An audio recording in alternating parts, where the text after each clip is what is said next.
talking about it all week. Emergency rooms in many places overflowing. It's a fast-moving story. Here's what you need to know. The flu strikes fast, and symptoms much more severe than a common cold. You feel fine one day, and then the next, a sudden fever, sore throat, headache, and tightness in the chest.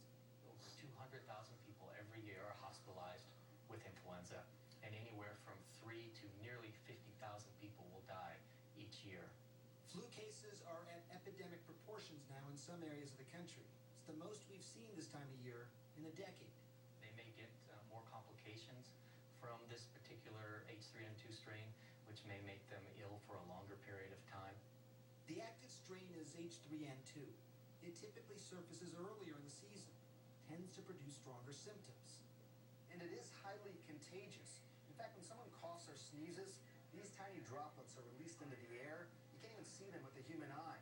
So you can breathe them in, but they can also live on surfaces. A lot of people don't realize this. They can stay on these surfaces for 8 hours. So say your coworker is sick.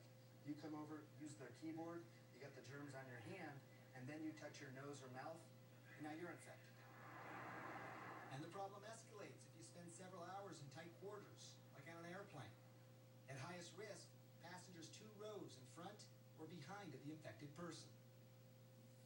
Now, the best way to kill those germs is to wash your hands and do it often. And use real soap and real water. You know, the problem is that most people don't actually wash their hands long enough.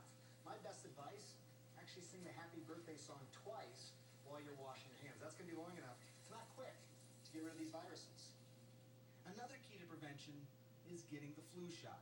Getting vaccinated reduces your risk of getting the flu by around 60%.